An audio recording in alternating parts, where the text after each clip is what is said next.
তৃণমূল নেতাকে ফাঁসাতে গিয়ে আদালতে নিজেরাই ফেঁসে গেল বিজেপি পার্টি। তৃণমূল নেতা অভিষেক বন্দ্যোপাধ্যায়কে বিপদে ফেলার জন্য অভিষেক বন্দ্যোপাধ্যায়কে ফাঁসানোর জন্য মামলা করেছিল অভিষেক বন্দ্যোপাধ্যায়ের বিরুদ্ধে।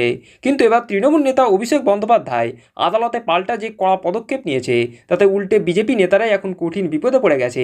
উল্টে বিজেপি পার্টিরই এখন বিরাট বড় সর্বনাশ হয়ে গেল। তো চলুন এই ভিডিওটি ধৈর্য ধরে শেষ পর্যন্ত দেখুন যে তৃণমূল নেতা অভিষেক বন্দ্যোপাধ্যায়কে ফাঁসাতে গিয়ে আদালতে বিজেপি নেতারাই এখন কত বড় বিপদে পড়ে গেছে, আদালতে বিজেপি পার্টিরই কত বড় সর্বনাশ হয়ে গেল। এই ভিডিওটি ধৈর্য ধরে শেষ পর্যন্ত দেখলেই প্রমাণ পেয়ে যাবেন। আর বিজেপি নেতাদের বিরুদ্ধে হাইকোর্টে ভাইপো অভিষেক বন্দ্যোপাধ্যায়।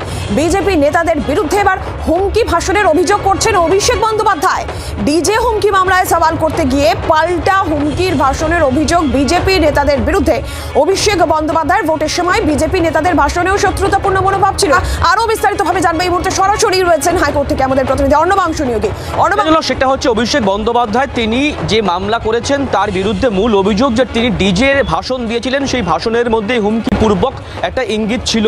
সেই মামলায় যখন কলকাতা হাইকোর্টে রক্ষা কবচ চেয়েছেন অভিষেক বন্দ্যোপাধ্যায়, ঠিক সেই মামলাতেই কিন্তু অভিষেক বন্দ্যোপাধ্যায় এবার বিজেপি নেতাদের বিরুদ্ধে পাল্টা অভিকালে যখন একাধিক বিজেপি নেতৃত্ব, কেন্দ্রীয় নেতৃত্ব, রাজ্য নেতৃত্ব ভাষণ দিচ্ছিলেন, সেই সময় তার বিরুদ্ধেও হুমকিপূর্বক ভয় দেখানোর মামলা অভিযোগ ছিল।